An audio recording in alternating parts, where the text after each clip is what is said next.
Orange are back at home this week. In fact, home for two in a row, and we get that kicked off with another Perry's Inside Scoop. Orange head coach Dino Babers joins us. And Coach, the showing at Clemson was interesting, where you come out of that game with a bit of a bounce, which is kind of ironic and certainly different than maybe we thought of going into it.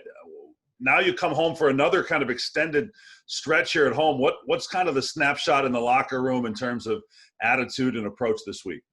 Well, I think the attitude's good. You know, anytime you come out of a contest with Clemson, you got a lot of bumps and bruises. And I don't know what our record is playing behind them, but something tells me that it's not really good. Probably shouldn't bring it up. But, you know, it's a physical game, and the guys played extremely well. We were there for 3/4 of it almost, and then it got away from us in the fourth quarter. But the guys are in good spirits. We're trying to get back and regroup for a really, really good Wake Forest team coming in here. You've pointed that out for years, the way that the schedule can impact health and availability of players. And it's not always guys that it even registers on the injury report or something like that. They might not even miss time, right? But sometimes you start making what they call business decisions after you get to this point in the season. Well, there's no doubt that some guys' pain threshold is higher than others, and it's something. Not only do you need to develop yourself mentally, to develop yourself physically, but you also have to be one of those guys that can play through, play through pain. And we never want a guy to play when they're injured. When they're injured, we don't get a vote anyway. It goes straight to the doctors and the trainers, and they say they're injured, and that means they can't play. But if they're not injured, you know, certain guys can play with a certain amount of pain and some guys can't, and we never force them to go past what they can do, but we always appreciate it when they can stretch it. I know you're trying to build offensive weapons. Your intent is to get wide receiver Taj Harris back. He's among the ACC's leaders in his categories over the course of the season. Sean Tucker is seeing just what we're talking about here, right? Taking the brunt of running the rock as much as he has as a freshman, which is easier said than done. What can you do to support him and to get more explosiveness offensively?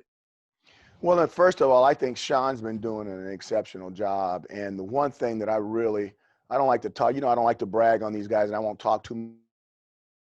Sean Tucker is he has a high pain threshold. And to see somebody that young and the way he goes about playing through pain is absolutely amazing. And even there was a situation where I think he was trying to come back, you know, for the Clemson game. And I kind of looked at his ankle, and it looked like it was a giant boot, you know, something you'd wear in Alaska in the snow or something. And I just started shaking my head. I said, "You're not going back out on that. You can take that tape off. I'm not putting you back out there." Some guys just can go way overboard with it, and then you have to protect them. And then some other guys, they're a little bit too protective. They need to go out there and stretch themselves. Yeah, it was good to have the willingness there. And you head into the stretch run of conference play here. Wake Forest, Boston College.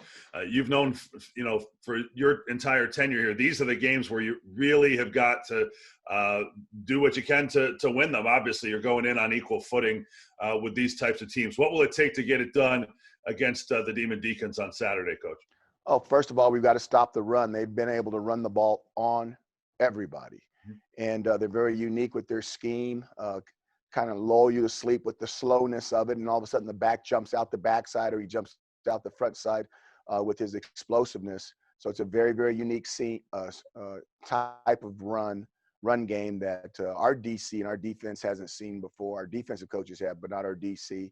So that'll be something that hopefully we can get a handle on.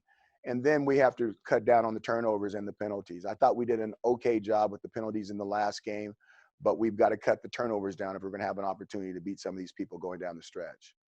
The turnovers, Rex Culpepper dropped one, which happens. He threw 3 interceptions.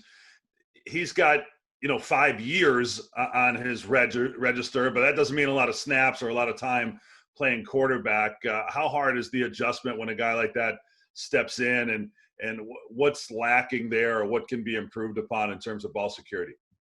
Well, I think ball security, I think that was just a happening. 1 minute he had the ball tucked, the guy grabbed his legs. It looked like he was going to yank out, and he's working really hard to yank it out. And then right in that instance, the ball got a little loose, and he got hit perfectly.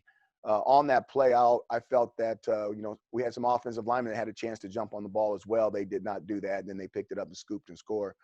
But I just consider that a happening. The other thing is, he's got a lot of experience and he's started before. So we expect him to get better. And I think he expects to get better. I'm watching him, how he's been working at practice ever since the Sunday meeting. And, he's not a freshman. He's a fifth-year senior. So we expect to see that experience, that knowledge, that leadership show up. Lastly, let's finish with a thought on your defense, Coach, where we continue to see young players making an impact. Garrett Williams is kind of the star of the week coming off his performance at Clemson, but he's not the only one. Are you pleased with what you're getting kind of out of, in some cases, second-line players? Williams has started from the beginning, but you've had to come up with some different answers there over the course of the season and adjust. I am proud of so far the guys that have had an opportunity to play at early ages have done okay. You could put them in there and you go, oh my God, oh boy, oh. And that's really not the case. We put them in and they've had some situations where the guy's bigger, stronger, faster, kind of like the record. But when you turn around and you see, as I told the coaches, I said, we got to see the development. These freshmen who have been playing for 5 and 6 games, they need to start looking like young sophomores now. That's 5 games experience in the ACC for a young guy. That's a lot of games. And we should start to benefit for some of that stuff on the football field. Now, some of these guys didn't start the first week. They started the 3rd week and the 4th week. So their 5-game threshold is down the road. But when the season ends, we should have some guys that have played a lot of football, and hopefully that's going to carry with us moving on from this point forward. Okay, Coach, we thank you. It's another noon start, getting used to that sort of routine. So best of luck this weekend back in the Dome, and thanks for your time in the Perry's Inside Scoop. Thank you, Matt.